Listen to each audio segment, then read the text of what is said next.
Olá, novamente. Hoje nós vamos ver a aula de momento de inércia. Inicialmente vamos ver um vídeo. Just like so. Se a gente colocar uma roda simplesmente sem ela rodar e soltar, ela simplesmente cai. Well, we all know what happened. Plump. It's clear. All right. But now I'm going to spin it before I let it go. Where's the wheel? The wheel is here. So Agora ele vai pegar e fazer essa roda girar. Notice the way I'm spinning it. I'm holding it away from me now. I'm going to change it and do it differently next.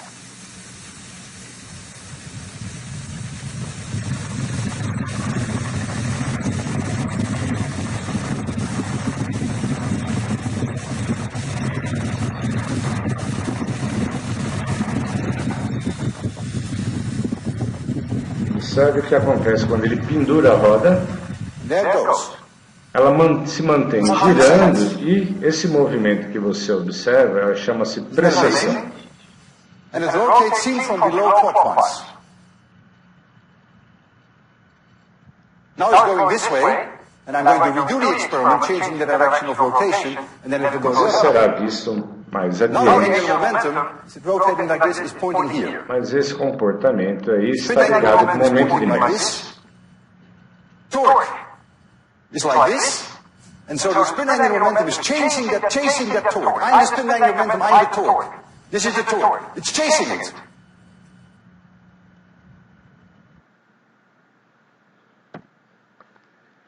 Muito bem.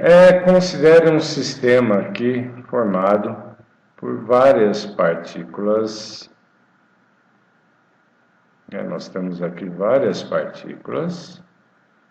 Então, a energia cinética da primeira partícula aqui é meio da massa dessa partícula vezes a velocidade dela.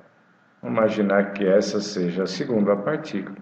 Vai ser a energia cinética dela, é meio da massa da segunda partícula vezes a velocidade dela ao quadrado. Se essa aqui for a terceira partícula, é meio da massa dela vezes a velocidade dela ao quadrado e assim por diante.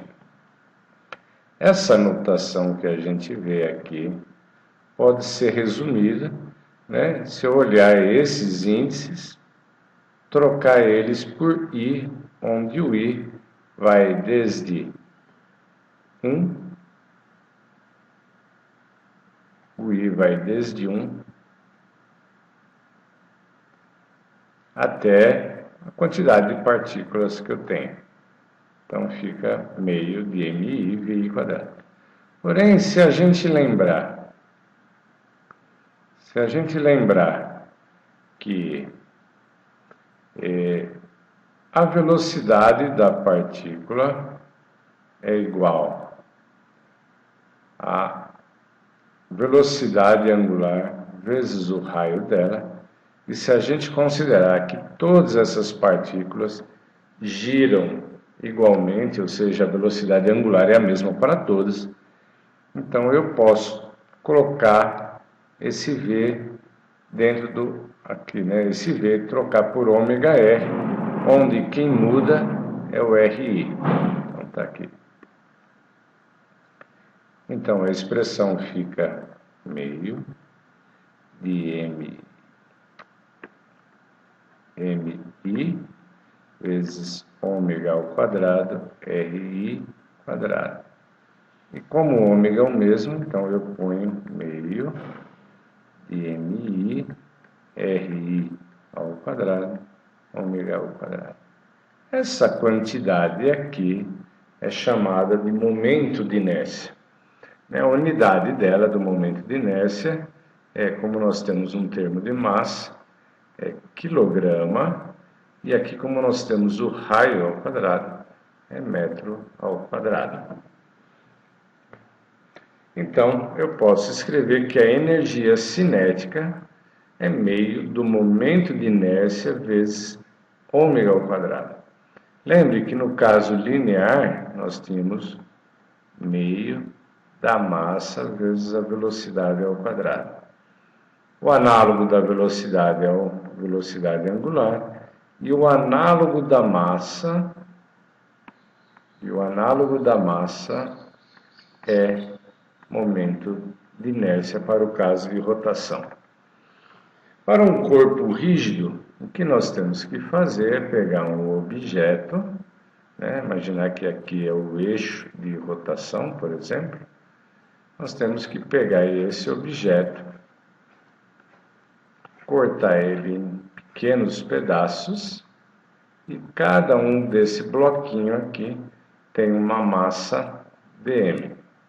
Portanto, o que eu tenho que fazer é pegar essa distância, elevo ao quadrado e multiplico por esse elemento, e assim eu faço, né? Aplicando um limite para a massa sendo pequenininho, isso acaba virando a integral. O conceito, né, para a gente fazer isso para todos os objetos, seria então olhar o objeto e fazer essa integração. Porém, na prática, tudo o que nós precisamos fazer é aplicar essa tabela, né? Bastando para isso verificar qual é a figura e qual é o eixo de rotação. Por exemplo, quando nós temos um cilindro, se o eixo de rotação passa assim na peça, esse é o momento de inércia da peça. Por outro lado, se o cilindro estiver assim e o eixo de rotação for esse, o momento de inércia muda. Okay? E é assim que a gente tem que olhar a figura. Okay? Assim que a gente calcula, a gente verifica. Então, o que vocês têm que fazer no dia a dia é usar essa tabela. Porém, a gente pode ter casos em que o eixo de rotação não passa exatamente no centro de massa, mas um pouco fora. Como a gente procede? Então, a gente tem que usar o teorema dos eixos paralelos. Consiste o seguinte: imagine que aqui é o centro de massa, ok? E as coordenadas do nosso centro de massa seja 0, 0. Ou seja, 0 no eixo x, 0 no eixo y. Mas a gente vai voltar isso um pouquinho mais depois sobre isso. E imagine que agora o nosso eixo de rotação esteja aqui nesse ponto P, ou seja, o objeto não gira em torno do centro de massa, mas eu tenho um eixo, um furo ali, por exemplo, na peça, e a peça, né, o centro de massa, por exemplo, dessa caneta está aqui no meio. Porém, eu coloquei o eixo aqui, a caneta faz esse movimento. Então, eu tenho um eixo no centro de massa e tenho um eixo que é nesse ponto de rotação. Muito bem. Então, a gente vai chamar, né, a coordenadas. Esse objeto aqui está a uma distância x daqui e está a uma distância y, né, em relação às coordenadas do centro de massa. Em relação ao ponto P, o centro de massa está a uma distância no eixo x de A e de B, ou seja, está a uma distância h. Distância entre o eixo P, tá, ponto P, e o ponto de centro de massa. Aqui é h, essa distância. Tudo bem? Muito bem. Usando a definição do momento de inércia, nós temos aqui R2dn. Muito bem, mas quem é R? R é a distância desse ponto até o elemento que eu estou pegando aqui. Ok? Quanto que vale R? É x menos A, né, usando Pitágoras, aqui é um triângulo retângulo, eu uso Pitágoras. É isso ao quadrado mais isso ao quadrado. Está aqui. Abrimos a expressão, quadrado primeiro, menos 2 vezes o primeiro vezes o segundo, mais o quadrado do segundo. Fazemos isso para os dois termos. Ok? Em seguida, eu vou juntar esse termo com esse termo. Depois eu vou combinar esses dois termos aqui. E depois eu vou combinar esses dois últimos aqui. O que está errado aqui é b ao quadrado. Ok? Em seguida, então, nós temos aqui a expressão anterior e abrimos. Eu vou juntar esse com esse, está aqui. Juntei esse com esse, está aqui. E vou juntar esse com esse que estão aqui. Se a gente olhar a figura, x² mais y² é o momento de inércia em relação do centro de massa. Então, está aqui. É o momento de inércia do centro de massa. Esse termo aqui é esse aqui. Se nós olharmos a definição de centro de massa, é esse aqui, ó.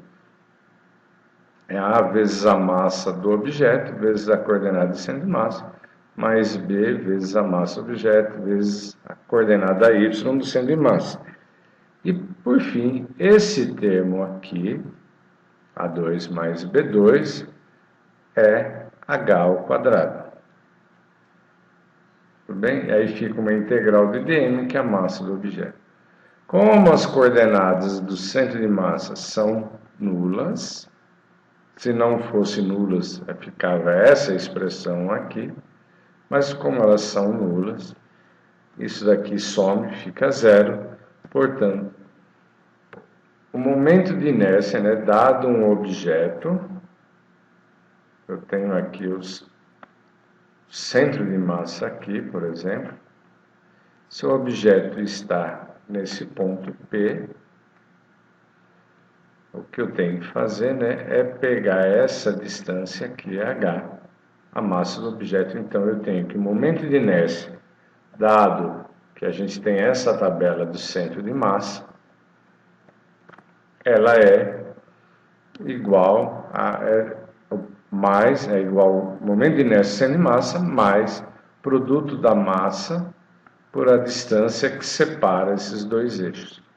Assim, se eu tiver, por exemplo, se a gente pegar esse objeto aqui e eu colocar um eixo passando aqui, basta eu saber a massa dessa esfera e essa distância que separa esses dois eixos. Então, coloco nessa expressão.